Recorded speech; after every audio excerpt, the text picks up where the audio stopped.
workshop today was a paste-up workshop, so it's based on kind of a technique I use in the street, where it's a form of temporary street art, so painting images onto paper and then pasting them in the street, so they've got that temporary vibe that's not going to last forever, with literally the intention to just brighten up people's days.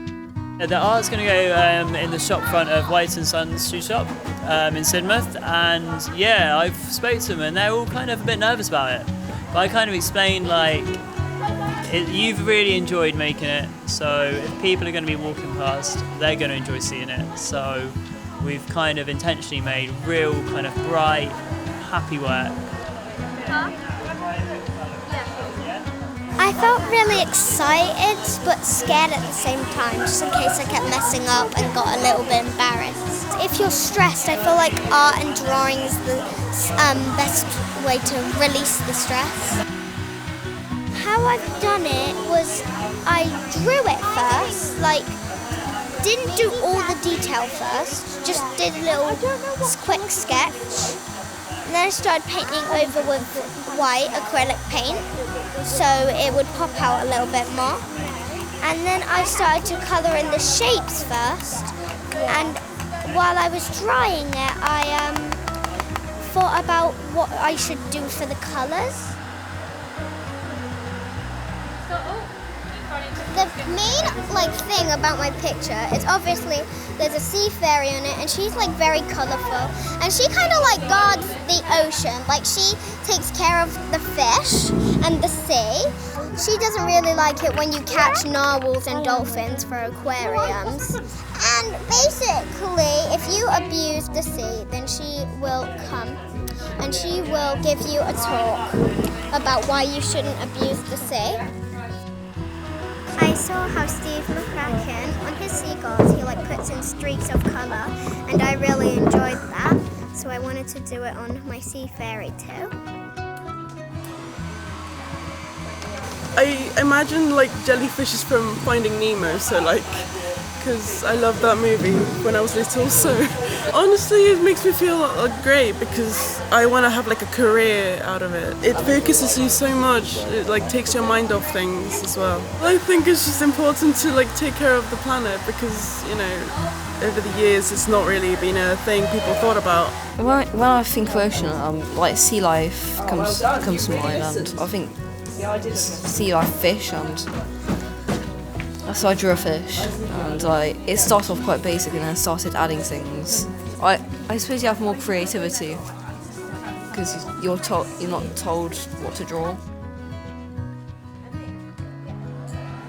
Yeah, they've loved it. They've kind of come in with their own ideas. No computers, no phones. It's just pen, paint, chatting, singing, and it's what it's all about.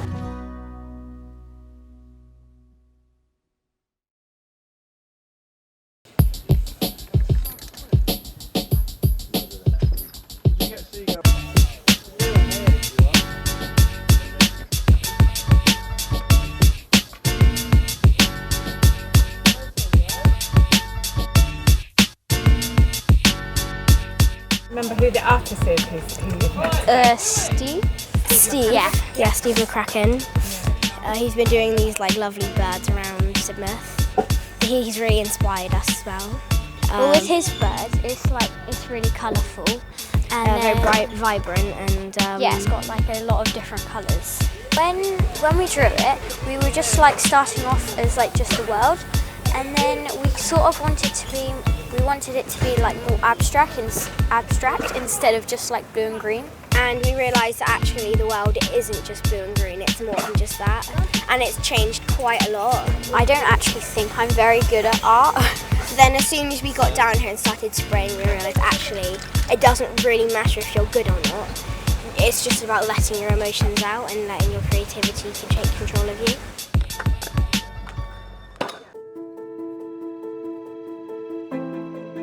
The idea of the piece is that it's spread over 3 days. The next day I'm going to come and I'm going to put the octopus on and more of the figurative stuff and bring it out into more of a painting.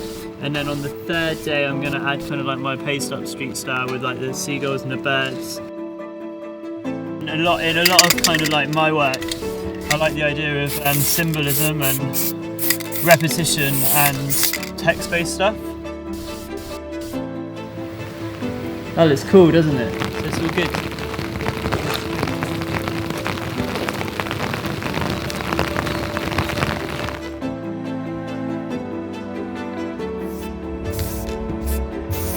We've just finished stage 2. So the first stage was supposed to be the kind of the texty kind of 80s graph, kind of layered text, kind of basket vibe going on, and then we put in the kind of layers of the foundations of the octopus, so like all the colours, and then we've just finished doing the white, and we've done a pigeon head. We pigeon headed up the sea, so it kind of is a sea of chaos. Now we've been using sprays the whole time. We're going to get the brush out and the paint, and we're going to try it with brush and acrylic paint to see if that works.